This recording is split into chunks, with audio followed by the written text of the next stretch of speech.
네, 오늘은 신명기 33장을 통해서 모세의 축복 기도라는 제목으로 함께 은혜 나누도록 하겠습니다. 여러분, 축복 기도가 뭘까요? 축복 기도가 뭡니까? 네. 하나님께서 우리에게 허락한 복들을 다 받을 수 있도록 그렇게 하나님께 기도해 주는 거죠. 그래서 하나님의 복을 받는 거가 방해되는 것을 다 제거해서 하나님께서 우리한테 주기로 계획했던 복들을 다 받을 수 있도록 해달라고 기도하는 겁니다. 우리들은 이 땅에 태어날 때 이 땅에 하나님께서 보내시면서 다 우리가 이 땅에서 살기에 충분한 복들을 다 주어서 보내셨어요. 근데 우리가 어떤 이유에서든 간에 우리의 복을 차버리는 일들이 일어납니다. 누구 때문에요? 하나님이 이미 다 줬는데 우리가 나 때문에 내가 받은 복을 차는 거예요. 근데 축복 기도는 내가 차는 복을 어떻게 하도록 차지 말고 다 받을 수 있도록 기도하는 겁니다. 그 축복 기도가 중요하겠죠? 그렇다 그러면 하나님께서부터 우리한테 부어준 그 복이 무엇인지를 또한 아는 것도 중요하겠죠. 그래서 그것을 그대로 받을 수 있도록 해달라 하는 기도가 되겠습니다. 그 축복 기도를 그러면 왜 해야 된다고 봐요? 축복 기도가 그런 뜻이라면 우리가 그 축복을 다 받아야 이 땅에서 풍요로움을 누릴 수가 있겠죠. 그래서 풍요로움을 누리고 주님께서 주시길 원하는 축복을 다 받도록 하기 위해서 기도를 해줘야 되겠죠. 근데 그 기도를 누가 합니까? 하나님께서는 기도를 누구한테 허락하셨어요? 제사장 지파 아론에게 이제 그 축복 기도를 허락하신 거죠. 그리고 지도자들한테 백성들을 위해서 기도하는 그 사역을 허락하신 거예요. 그래서 제사장들을 통해서 지도자들을 통해서 백성들을 축복 기도해 주게끔 이렇게 했고, 또 우리 성경에서 보면 부모가 자녀들을 위해서 축복 기도를 하도록 이렇게 해 주셨습니다. 그래서 하나님께서는 그 축복 기도를 들어주시겠다는 뜻이잖아요. 하라는 얘기는 너희가 기도하면 내가 그 기도에 응답하겠다는 뜻이에요. 기도하라고 명하셨기 때문에. 그래서 우리는 축복 기도를 하는 것도 중요하고 축복 기도를 받는 것도 중요하다, 이렇게 볼 수가 있습니다. 그래서 오늘 모세는 이제 모세가 우리 앞장에서 보면 너는 여기서 사역을 마쳤고 이제 저 산에 올라가서 너는 이제 죽음을 맞이해야 된다. 가나안 땅을 바라보고 너는 이제 죽음을 맞이해라, 이렇게 이야기를 하죠. 그리고 마지막으로 모세가 이제 죽으러 가기 직전에 설교 끝에 뭘 얘기하는 거예요? 축복 기도를 하는 겁니다. 근데 모든 각 지파들을 향해서 축복 기도를 해주는 겁니다. 우리가 이런 모습을 창세기에서도 한번 봤었죠. 기억이 나세요? 창세기에서 누가 축복 기도를 해주는 게 나오죠? 모든 지파에 대해서 12지파의 아버지가 누구예요? 야곱이죠.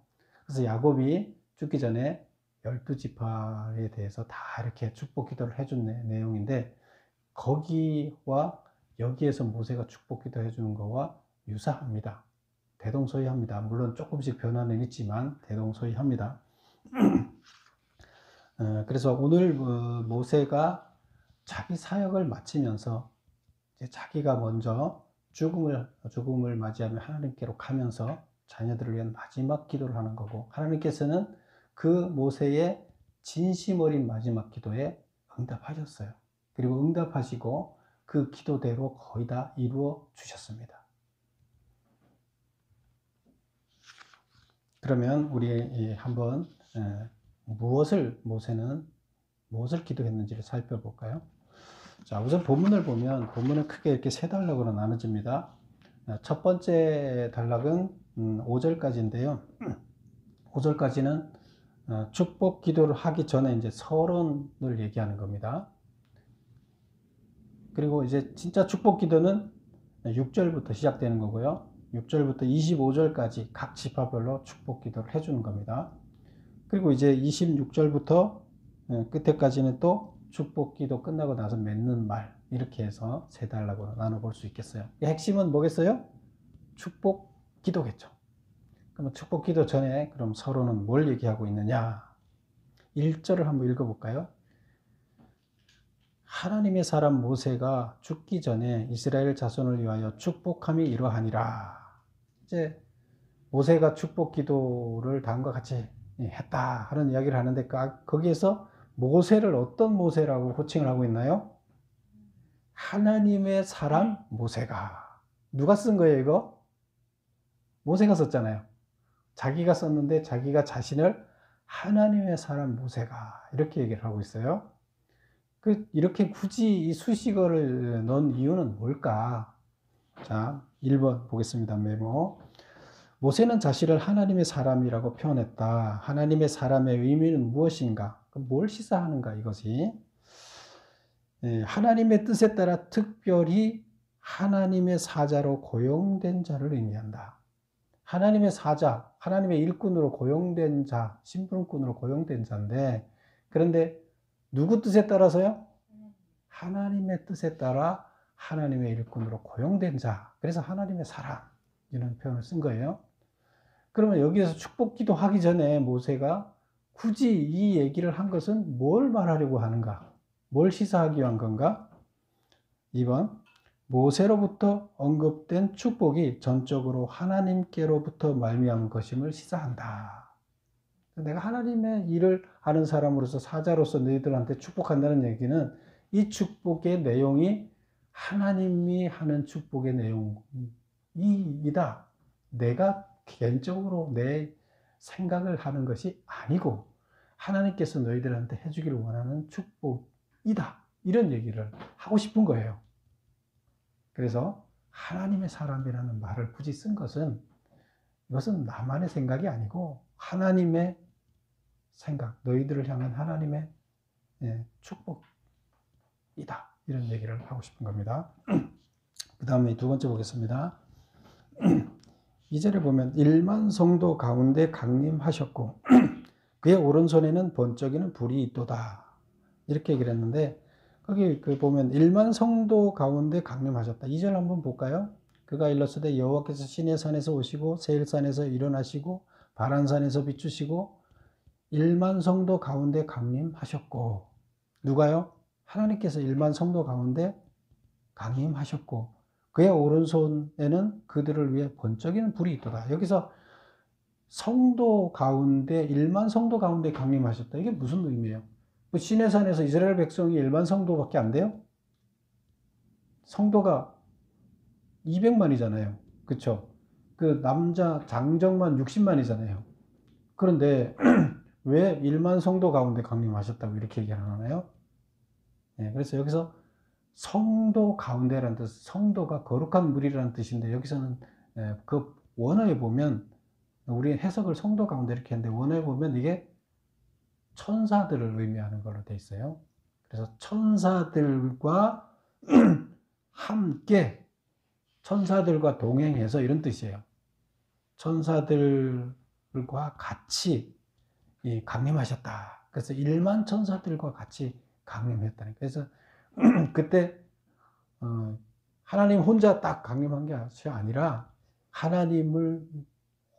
하나님과 대동해서 온 1만 뭐요? 천사. 그런 의미예요. 그래서 같이 오셨고 그의 오른손에는 그들을 위해 번쩍이는 불이 있었다. 번쩍이는 불이 있었다는 무슨 말이에요? 번쩍이는, 오른손에 하나님이 번쩍이는 불을 들고 있었대요. 여기는 하나님이 오실 때 막 불이 일어났죠. 그죠? 지진이 일어나고 소리가 나고 천둥이 치고 난리가 났었죠. 그래서 이것은 무엇이냐? 불 가운데서 율법이 주어졌다는 것을 표현하기 위한 것이에요. 그래서 불 가운데 율법이 주어졌다는 것을 표현하기 위해서 번쩍이는 율법을 오른손에 들고 있었다. 이렇게 표현하고 있는 거예요. 그래서 불 가운데 율법을 주셨다. 천사들과 함께 오셔서, 그런 의미예요. 말이 좀 어렵죠? 그래서 여기서 지금 서론 부분을 하고 있는데 모세가 지금 하나님의 그 축복을 모세가 대행해서 해주는 거다 이런 얘기를 하면서 그런데 꼭 중요한 것은 우리가 하나님을 만났고 하나님과 우리가 계약을 맺어서 우리 백성이 주님의 일을 대행하는 상속자가 되지 않았느냐, 이 온 인류를 하나님 나라로 만드는 일을 우리한테 맡기지 않았느냐, 그때 우리가 살아야 할 방향을 어떻게 살아야 되는지, 하나님의 일꾼들이 무슨 일을 해야 되는지를 알려주기 위해서 율법을 주셨다는 거예요. 그게 율법이 뭐예요? 우리가 할 일이에요. 그렇죠? 우리의 살아낼 삶이에요. 그걸 보고 세상이 바뀌는 거예요. 그래서 그 율법을 주셨는데 그 율법을 이렇게 주셨다 하는 걸 얘기를 하는 거예요. 그 다음에 이제 3번을 볼까요? 율법이 야곱 총회의 기업이로다. 이게 이제 4절에 보면 나와 있는 얘기죠. 그래서 모세가 우리에게 율법을 명령하셨으니 곧 야곱의 총회의 기업이로다. 그래서 이게 율법이 야곱 총회의 기업이다. 이게 뭔 말이냐? 야곱 총회라는 것은 이스라엘 얘기를 하는 거죠. 총회라는 거 다 같이 모인 건데 야곱, 이스라엘이니까 이스라엘 사람들이 다 모여 있는 게 총회다 봤을 때 이스라엘 백성들의 기업이다. 이게 뭔 말이냐? 율법이 이스라엘 백성의 기업이다. 메모 보겠습니다. 율법이 이스라엘이 물려받을 수 있는 가장 귀한 것이다. 기업이라는 것은 먹고 사는 길이잖아요. 이스라엘이 먹고 사는 길은 뭐예요? 율법이에요. 율법이 이스라엘을 살리고 먹이는 거예요. 율법은 곧 율법 이꼬로 뭐예요? 하나님이에요. 그래서 율법이 그들 마음속에 있다 그러면 하나님이 같이 계신 거고, 그러면 사는 거예요. 안 그러면 죽어요. 그래서 가장 귀한 것은 하나님의 백성으로서 하나님의 일을 해야 할 사람들이 가장 귀한 것은 율법이에요. 하나님이에요. 그런 얘기입니다. 그래서 지금 서론에서 이런 얘기를 하는 것은 뭐냐? 축복을 각자 하기는 하되 하나님한테 우리가 율법을 받았고 그 율법을 우리가 지켜야 한다는 것을 강조하고, 그리고 우리들이 축복받으려면 이걸 먼저 전제가 돼야 된다는 얘기가 되겠죠. 모든 지파들한테 공통되는 이야기가 되는 거예요. 그리고 나서 이 축복의 전제 조건이 율법이에요. 하나님과 율법. 그리고 이제 지파별로 이야기를 시작하는 겁니다. 6절부터 이제 이야기를 쭉 시작하는데 4번을 보면 축복 대상에서 시므온 지파가 제외되었다. 제가 지금 메모해놓은 데 보면 한번 쭉 빨간 색깔로 칠하는 게 지파의 이름이에요. 한번 세워보세요. 지파가 몇 개나 쭉 세워보세요. 하나, 둘, 셋, 넷, 다섯, 여섯, 일곱, 여덟, 아홉, 열, 열하나, 열둘, 열세. 13개 맞죠? 예. 그럼 이스라엘 지파는 총 몇 지파예요? 예, 원래 야곱이 12명을 낳았죠. 그러니까 12지파인데 요셉이 2지파로 나눠졌죠. 요셉이 야곱이 축복할 때 요셉의 아들 그 둘을 지파로 이렇게 주면서 요셉 지파라는 이름이 없어지면서 에브라임 지파, 므낫세 지파 이렇게 나눠지게 된 거죠. 그래서 총 13지파가 된 거예요. 근데 13지파 중에서 제사장 지파를 빼면 12지파가 되는 거죠. 그래서 레위 지파가 제사장 지파였기 때문에 빼고 12지파 이렇게 되는데요. 근데 여기 축복 기도에서 빠진 사람이 지파가 있어요. 뭐가 빠졌다고요? 시므온 지파가 빠졌다. 자, 그럼 1번 보겠습니다. 4번 보겠습니다. 축복 대상에서 시므온 지파가 제외된 이유는 뭐냐? 야곱의 저주를 받은 후에도 회개하지 않고 새로운 죄악을 저질렀기 때문이다.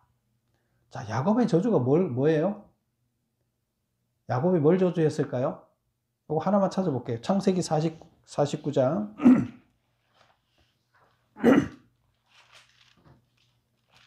창세기 50장까지 있죠.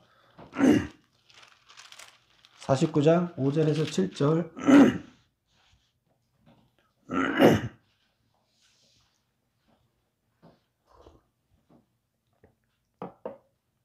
자, 5절 한번 볼까요? 시므온과 레위는 형제요. 그들의 칼은 폭력의 도구로다. 내 영혼아 그들의 모의에 상관하지 말지어다. 내 영광아 그들의 집회에 참여하지 말지어다. 그들이 그들의 분노대로 사람을 죽이고 그들의 혈기대로 소의 발목 힘줄을 끊었음이로다. 그 노여움이 혹독하니 저주를 받을 것이요 분기가 맹렬하니 저주를 받을 것이라. 내가 그들을 야곱 중에서 나누며 이스라엘 중에서 흩으리로다. 지금 그 야곱이 유언을 했던 이야기예요. 죽으면서 축복 기도를 했던 거예요. 죽기 전에 모세가 지금 축복 기도하는 것처럼 축복 기도를 했는데, 그 중에서 시므온과 레위를 같이 축복 기도를 했는데, 거기 보면 이게 축복이에요, 저주예요? 예, 저주예요. 축복 기도가 아니고 저주예요. 근데 축복 기도를 왜 저주가 축복 기도예요? 말이 안 되지 않나요? 자식을 축복한다면서 저주를 해요. 실제로 보면 그 노여움이 혹독하니, 너희가 잘못한 것 때문에 하나님의 노여움이 혹독하니 저주를 받을 것이다. 또 저주를 받을 것이다. 또 나와요. 그리고 흩을 것이다. 이스라엘 백성에게서. 이렇게 얘기를 해요. 왜 이렇게 썼죠? 예, 야곱의 12아들 말고 딸이 하나 있었죠. 디나라는 딸이 있었죠. 그 세겜에서 딸이 세겜 사람들한테 강간을 당했습니다. 그래서 그 모습을 보고 오빠인 이 시므온과 레위가 가서 그 사람들을 다 죽였죠. 할례를 받게 한 다음에 누워있는 자들을 다 죽였죠. 속여서 세겜 사람들을 다 죽였습니다. 그때 아버지는 그렇게 하지 말라 그랬는데, 야곱은 그렇게 하지 말라 그랬는데 자기들 몰래 가서, 아버지 몰래 가서 다 쳐 죽였어요. 그래서 거기에 그것 때문에 이렇게 저주를 받게 되는 겁니다. 그 얘기예요. 그래서 여기서 야곱의 저주라는 건 그건데, 저주를 받은 후에도 회개하지 않고 새로운 죄악을 저질렀기 때문이다. 민수기 25장 14절에 나온 새로운 죄악이라는 건 뭐예요? 즉 모압 땅에서 가나안 땅에 들어가기 전에, 지금 모세가 지금 여기 교육하고 있잖아요. 이 조금 전에 뭐 했어요? 여기서 이방 민족들, 모압 여자들 이 와서 축제하는데, 모압 여자들 축제하는데 가서 혼음이 일어났어요.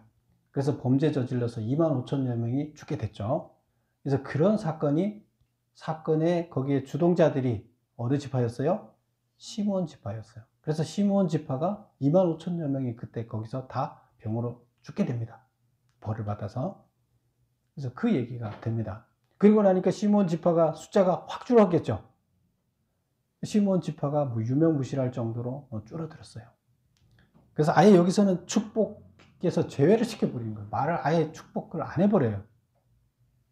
그러면 이 앞전에서 축복했던 것은, 우리가 야곱은 왜 축복을 했어요? 저주 같은 축복을 했어요. 이게 무슨 의미예요? 그 축복 속에는 뭐가 들어있어요? 너가 지금처럼 그렇게 살면 저주 받으니까 어떻게 하라는 거예요? 돌이키라는 거예요. 회개하라는 거예요. 회개하지 말고 돌아오면 축복받는다. 안 그러면 너는 그대로 가면 저주받는다. 저주받아서 너 망한다. 그 얘기를 하는 거예요. 바뀌라는 거예요. 축복의 내용은 그한테 주는 메시지예요. 어떻게 살아야 할 건지 방향을 주는 메시지예요. 근데 그것을 계속 돌이키지 않고 그 방향으로 가서 또 똑같이 음란의 죄를 저질렀잖아요. 이 죄악을 저질렀어요. 그래서 결국 여기서는 아예 축복에서 배제를 시켜버리는 그런 이야기가 되겠습니다. 그 땅을 한번 볼까요? 지도 앞에 줄 한번 보세요. 시므온은 유다 안에, 유다가 맨 아래쪽에 있죠. 유다 땅 안에 이렇게 갇혀 있는 그런 형국인데, 사실은 유다 소속으로 들어가 버리게 되는 거예요. 유명무실해지고 유다 소속 안에 한 부락을 이루는 그런 형태가 돼버린 거예요. 자, 그 다음 보겠습니다. 르벤 지파에 대한 축복이 종족 보존에 불과했다. 그 두 번째 나오는 족속 지파가 르벤 지파인데요. 지금 이 순서를 쭉 보면, 어디를 이렇게 지도를 한번 보세요. 왜 이렇게 순서를, 여기서 축복의 순서를 얘기를 하나 하면, 지도 보면 우측에 보면 아래에서부터 위로 올라가면서, 위치 이렇게 된 아래에서부터 위로 올라가면서 설명을 해요. 처음에 루벤을 얘기하고요. 시므온은 지금 빠졌으니까 루벤을 얘기하고 그 다음에 유다를 얘기하고 그 다음 베냐민을 얘기하고 에브라임, 므낫세를 얘기하고 그 다음에 올라가서 스불론, 이사갈, 우측에 갓, 그리고 아셀, 납달리 이런 식으로 이야기를 해요. 그래서 밑에서부터 위로 올라가면서 이렇게 하고 있는데 그 축복한 순서대로 여기 나중에 배치가 됩니다. 지금 아직 배치가 안 된 상태에서 지금 얘기를 하는 거잖아요. 근데 모세가 얘기했던 순서대로 나중에 이런 식으로 배치가 됩니다. 그러면 이제 5번 보겠습니다. 루벤 지파에 대한 축복이 종족 보존에 불과한 이유는, 루벤은 제일 장남이었죠. 아비의 침상을 더럽힌 죄 때문이다. 그래서 여기 보면 아비가 누구예요? 야곱이죠. 야곱이 이제 레아와 라헬이 있었고 그 다음에 각 레아와 라헬의 첩 하나씩 있었죠. 그래서 엄마가 따져보면 넷이죠. 자식들이 엄마가 넷인데 그 중에서 야곱의 첩을 장남인 루벤이 범했어요. 그래서 그 말을 이렇게 얘기를 합니다. 아비의 침상을 더럽힌 죄 때문이다. 그래서 루벤은 장자에서부터 배제됩니다. 장자로 취급을 안 해요. 그래서 장자의 고난을 아예 뺏깁니다. 이때 당시에 장자의 고난은 막대한 거였어요. 막강한 거였어요. 그런데 장자에서도 배제되고 축복 내용에서도 보면 간신히 너희들은 뭐라고 나오나요? 종족 보존하는 도록 해달라는 축복만 해줍니다. 다른 사람들은 막 많은 복을 받도록 축복해 주는데 여기는 종족 보존만 생명만 잘 지키도록 해달라, 이런 이제 얘기를 하게 되는 것을 우리가 볼 수가 있습니다.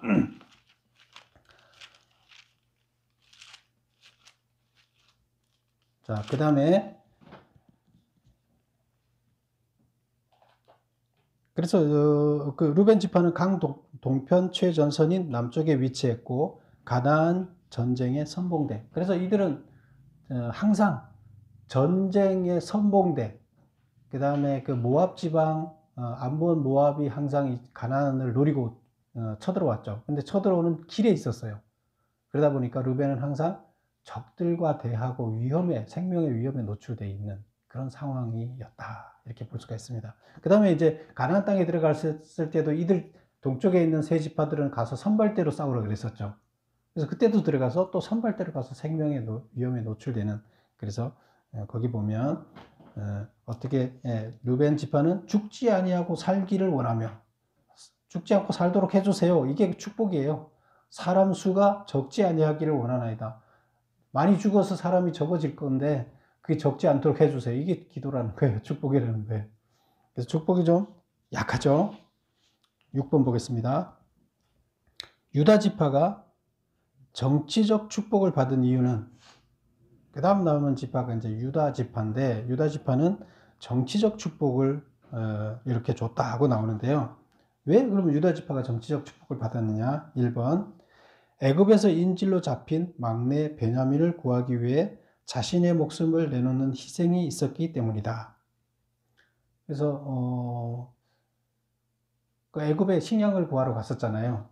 그런데 요셉이 거기다가 돈을 다시 넣어서 쌀자루에다 넣어서 보내고, 너희들 쌀자루 다시 잡아와서 쌀자루 풀어봐라. 너희들 왜 우리 거 훔쳐갔냐?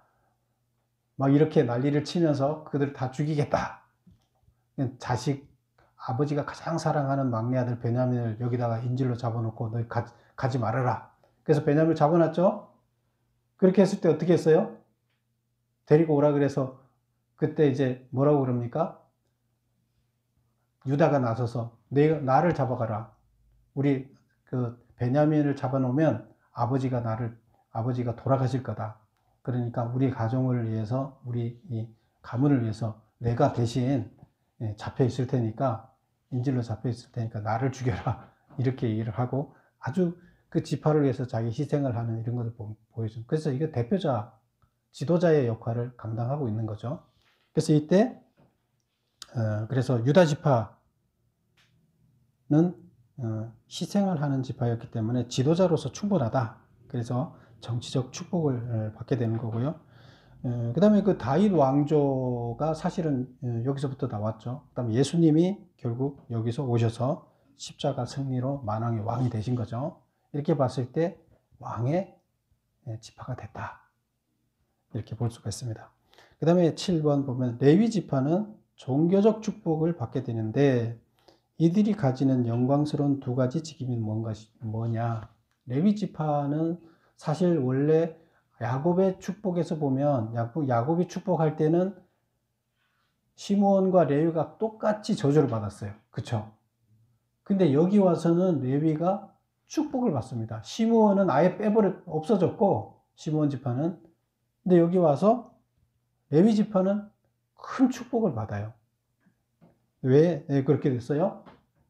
레위 지파는 뭐 때문에 그랬어요? 예. 모세가 시내산에 율법을 받으러 올라갔을 때 황금송아지 사건이 있었죠. 그럴 때 모든 백성들이, 이스라엘 백성들이 다 그 우상 황금 송아지를 숭배했는데 그때 거기에 참여하지 않은 자들이 누구예요? 레위 지파였어요.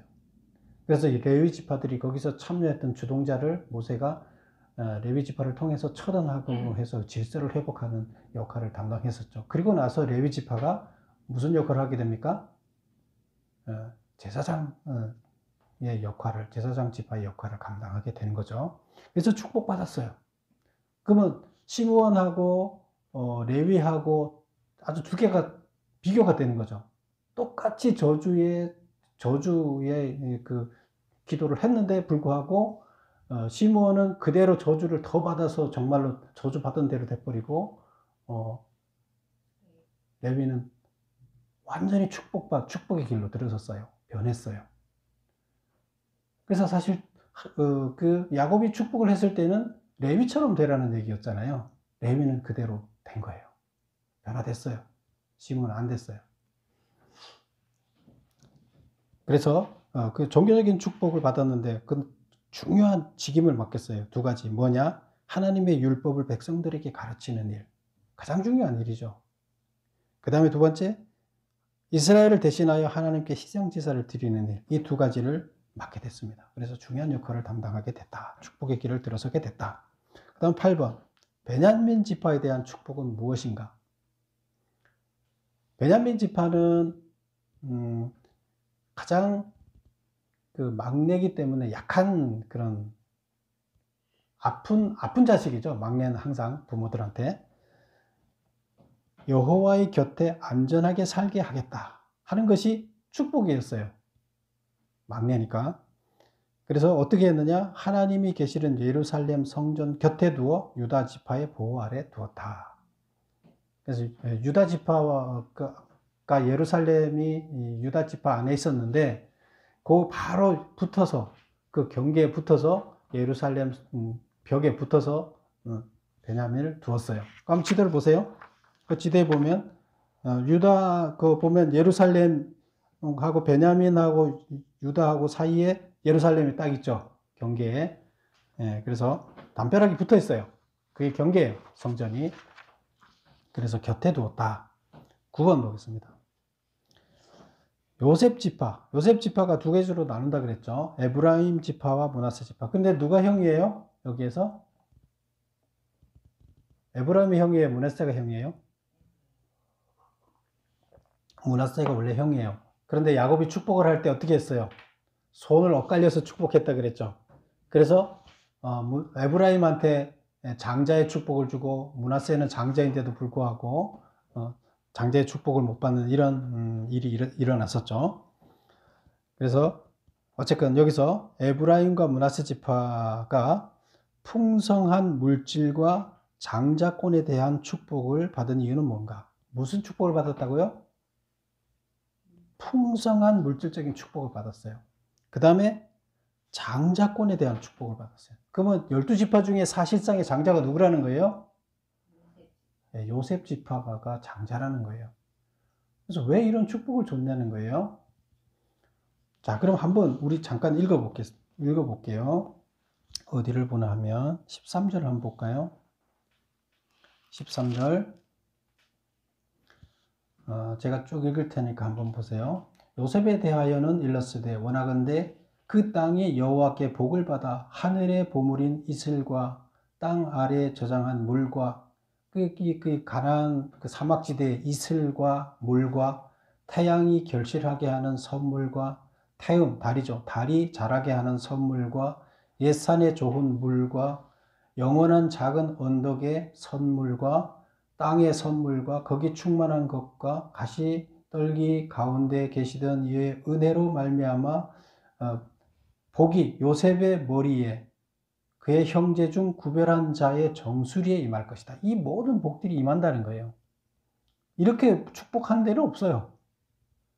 그 다음에 보면 17절에 그는 첫 숫송아지 같이 위엄이 있으니, 이 말이 뭐예요? 장자를 임명하는 거예요. 첫 숫송아지는 장자잖아요. 그런 위엄을 가졌다는 거예요. 그렇게 해서 이 축복을 준 이유는 뭐냐? 1번 요셉이 애굽 총리 시절에 토지 제대로 계약하여 가난을 퇴치하고 모든 백성이 골고루 잘 살도록 했기 때문이다. 뭐 때문이라고요? 요셉이 거기 가서 사실 종으로 잡혀갔던 사람이 거기에 총리 대신으로 세워질 수 있었던 것은 뭐예요? 요셉이 갖고 있던 생각이 있었어요. 무슨 생각? 왜 이 가난한 사람들을 다 잘 먹고 잘 살 수 있는 방법이 없을까 고민하고 그것을 찾아냈어요. 요셉은. 그 계획이 요셉 머릿속에 있었어요. 그래서 결국 그것을 애굽의 왕이 그것을 발견해서 요셉을 사용을 하게 됐고, 요셉이 항상 품고 있던 모든 사람들, 가난한 사람들이 풍요롭게 살 수 있는 방법이 있는데 왜 안 할까? 근데 그것을 실천하게끔 하는 데까지 이릅니다. 그래서 자기의 치부를 한 것이 아니라 가난한 사람에서부터 나 있는 사람들까지 토지 계획을 해서 집을 다 가지게 해주고 먹고 살 농사를 다 지을 수 있게끔 곡식까지 씨앗까지 다 나눠주는 이런 일을 하게 됩니다. 모두가 평등하게 잘 살 수 있는 길을 열어줬습니다. 이것이 하나님께서 원하는 하나님 나라를 이루는 건데, 요셉은 현실에서 하나님 나라를 이루는데 아주 큰 공을 세웠어요. 그러나 자기의 치부를 하지 않았어요. 그래서 모든 사람들 복받게 해줬으니까 하나님이 복받게 축복해줘야 될 거 아니에요. 그래서 이 정도면 장자로서의 역할을 충분히 할 수 있는 자 아니에요. 그러니까 장자권을 줬고 물질 축복을 준 거예요. 결국 축복은 누가 만들어내는 거예요? 뭘 보고 축복하는 거예요? 그 사람의 생각, 그 사람의 살아온 것에 따라서 축복 기도가 주어진 거예요. 모든 것이 다 보세요. 그렇죠? 자, 그 다음 보겠습니다. 그래서 두 번 보면 기름지고 물이 풍족하고 넓은 땅을 분기수로 받았다. 지도 한번 볼까요? 자, 므낫세 지파 보세요. 얼마나 넓어요? 에브라임하고 므낫세 다 합쳐 보세요. 한 지파의 크기가 얼마나 넓어요? 그쵸? 전체 다 3분의 1보다 더 커요. 반은 안 되고. 이런 큰 축복을 받았다. 그 다음에 10번 보세요. 스불론 지파의 나감의 축복은 무엇인가? 그 18절을 한번 보세요. 18절 보면 이렇게 얘기를 하고 있습니다. 스불론과 이사갈에 대해서 얘기하는데, 스불론에 대하여 일렀으되 스불론이여 너는 밖으로 나감을 기뻐하며, 밖으로 나가는 축복을 받았어요. 그 다음에 이사갈이여 너는 장막에 있음을 즐거워하라. 장막에 있는 것을, 이 천막 안에 있는 것을 즐거워하라. 이사갈은 장막 안에 있는 축복을 받았고 스불론은 밖으로 나가는 축복을 받았어요. 그럼 이게 무슨 말이냐? 메모 읽어보겠습니다. 바다로 나가 무역 활동을 통해 보배를 얻을 것이다. 이것이 뭐예요?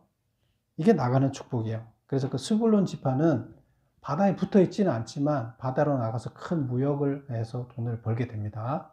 그 다음에 그 이사갈은 장막에 있는 축복. 거기 이 농사가 잘 되는 호수 옆에 그 안쪽에 기름진 땅을 받아서 이사갈은 거기에서 편안하게 농사를 짓는 이런 지파가 됐습니다. 11번.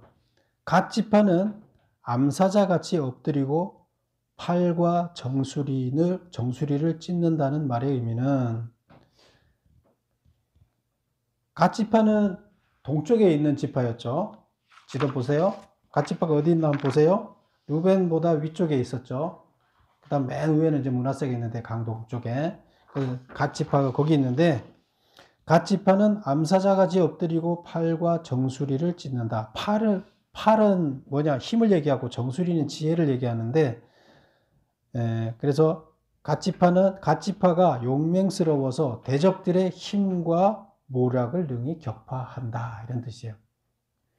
그래서 여기서는 이 민족들은 이 지파들은 강한 지파가 됐다 이런 뜻이고 그 다음에 12번 보겠습니다. 단 지파는 사자의 새끼로다. 이게 뭔 말이냐? 전쟁에서 뛰어난 계략과 용맹을 떨칠 것이다. 그래서 이 단지파에서 삼손이 나온 거죠. 그 다음에 납달리 지파가 받은 축복은 풍요로움인데 23절을 한번 볼까요? 23절 뭐라고 되어 있나? 납달리에 대하여는 일렀으되 은혜가 풍성하고 여호와의 복이 가득한 납달리여 너는 서쪽과 남쪽을 차지할 자로다. 여기서 서쪽과 남쪽인데 서쪽은 무슨 의미냐 하면 원래 이 원문에 보면 서쪽이 바다라는 의미예요. 그 가나안 땅의 서쪽이 지중해죠. 바다죠. 그래서 그 서쪽이라는 것이 바다라는 의미로 사용됐어요. 그리고 남쪽은 그냥 남쪽이에요. 진짜로. 그래서 서쪽 바다와 남쪽을 차지할 것이다. 남쪽에 있는 바다를 차지할 것이다. 그 남쪽에 있는 바다가 뭐냐면 지도를 한번 보세요. 납달리 한번 찾아보세요. 납달리에 보면 납달리의 호수가 납달리에 소속이 돼 있어요. 그쵸? 물론 그 므낫세하고 경계에 있지만 그 호수가 납달리에 소속이 돼 있어요. 그래서 납달리 남쪽에 호수가 있다. 그런 뜻이에요. 메모 보겠습니다. 서쪽과 바다와 남쪽을 차지할 것이다. 그래서 남쪽에 있는 바다 갈릴리 호수를 차지하여 물이 풍족할 것이다. 이런 축복이에요. 그 다음에 이제 아셀 지파, 마지막 지파인데요. 아셀의 빗장무는 철과 녹이 될 것이니 사는 날을 따라 능력이 있으리라. 이게 무슨 말이냐? 철과 노수로 만든 요새처럼 튼튼하고 안전할 것이다. 그래서 하나님이 잘 지켜주는 그런 안전한 지파가 될 것이다. 아셀 지파 어디 있나 한번 보세요. 예. 맨 위에 바닷가 옆에 있죠. 그 다음에 그 안쪽에 납달리가 있고. 그래서 우리는 지금까지 이렇게 살펴봤는데 오늘 여기서 가장 저주받은 지파는 어디였어요? 시므온 지파. 가장 축복받은 세 지파를 나눠보라 그러면 정치적으로 축복받은 데는 유다. 그 다음에 종교적으로 축복받은 데는 어디요? 레위. 그 다음에 물질적인 풍요와 장자권을 가진 데는 어디요? 요셉 지파. 그래서 여러분이 봤을 때 그 가장 축복받은 건 어디 같아요? 네, 요셉 같죠. 근데 이렇게 보면 자기들이 한 대로 축복을 받는 거예요. 축복은 자기가 만들어내는 거예요. 그래서 자기의 살아온 과거를 통해서 결국 미래 축복은 주어지는 거예요. 그리고 만약에 이 축복에 들어서지 않았다는 것은 뭘 하라는 거라고요? 이런 축복으로 받을 만하지 못하다, 저주를 받는다, 바뀌라는 얘기예요. 네, 바뀌어야 돼요. 그래야 축복의 길에 선다는 얘기를 해주는 거예요. 자, 마지막 보겠습니다. 이제 마지막 26절에서부터 29절까지는 맺는 말인데요. 이스라엘 백성이 행복한 사람인 이유는 뭐냐? 29절 한번 읽어볼까요? 29절 마지막 절 다 같이 한번 읽어볼게요. 29절 시작. 이스라엘이여 너는 행복한 사람이로다. 여호와의 구원을 너같이 얻은 백성이 누구냐? 그는 너를 돕는 방패시요 내 영광의 칼이시로다. 내 대적이 내게 복종하리니 내가 그들의 높은 곳을 밟으리로다. 그들의 높은 곳, 대적의 높은 곳을 밟는다는 것은 대적 위에 올라서서 그의 머리를 밟고 자기가 높은 지대를 차지한다는 거잖아요. 그러니까 적을 물리쳤다는 뜻이에요. 결국에 이스라엘이 행복한 사람인 것은 여호와의 구원이기 때문이에요. 그래서 여호와의 특별한 은혜로 구원을 얻을 수 있기 때문에 이스라엘 백성들은 행복한 사람이다. 이렇게 이제 맺습니다. 모세가 축복 기도를 하고 마지막 말을 이렇게 맺습니다. 근데 이제 축복을 그대로 받으면 행복한 자지만 만약에 이 축복이 다 사라지면 어때요? 불행한 자가 되죠. 그것도 누구 선택에 달렸어요? 이스라엘 사람들한테 달렸어요. 너희가 이 축복을 다 못 받고 나 처음에 받았다가 이 축복이 다 사라지는 것은 너희들이 말씀 안 지키고 율법 떠나면 사라질 것이다. 계속 얘기를 해왔죠. 근데 어쨌건 이런 축복을 너희들이 받을 것인데 이 축복을 받을 건지 못 받을 건지 또 받았다가 이 축복이 사라질 건지 아닌 것인지 누구한테 달렸다? 너희들한테 달렸다는 거예요. 결국 축복은 내가 만드는 거예요. 내 삶이 어땠고 내 생각이 어떤 거에 따라서 축복이 주어지는 것이 하나님의 이치예요. 그렇다 그러면 우리는 누구를 해야 돼요? 말해야 돼요? 누구를 원망할 게 아니에요. 끊임없이 나를 어떻게 해야 돼요? 나를 변화시켜서 하나님의 사람으로 하나님이 기뻐하는 자로 나를 만들어 가는 거예요. 그것이 내가 축복받는 길이에요. 하나님께서 나한테 처음부터 주어졌던 모든 축복을 감당하는 길이에요. 그래서 모세는 여기에서 이게 내 생각이 아니라고 얘기를 하는 거예요. 난 하나님의 사자로서 내가 하나님의 사람으로서 여러분한테 얘기한다. 결국 이건 내 생각이 아니라 하나님의 생각이고 하나님의 법에 따른 축복이다 이거예요. 그럼 결국에 하나님의 법에 따라 여러분이 스스로 만들어 놓은 축복이라는 걸 얘기하는 거예요. 하나님이 뭐 너를 마음에 들어갖고 너는 임의적으로 축복을 많이 주고 쟤는 미워해갖고 아무 이유 없이 미워해서 그런 게 아니라 너가 살아온 대로 너희가 축복을 받는 게 하나님의 법이라는 얘기를 하나님의 사람이 얘기해 준다는 말이에요. 그래서 우리들은 우리들의 축복을 우리가 만들어 가야 된다는 겁니다. 그리고 기도하는 사람이 그의 과거를 보고 느껴지는 것은 하나님이 느끼는 거예요. 그래서 여러분들은 여러분들의 축복의 대상이 되는 축복을 해줄 사람들이 여러분들의 삶을 보고 그런 축복을 해주기를 원하는, 여러분들이 받기를 원하는 축복을 해주도록 여러분이 삶을 살아야 됩니다. 그것이 하나님의 그 축복을 받는 길입니다. 여러분 모두 축복받는 삶을 사시기를 바랍니다. 기도하겠습니다.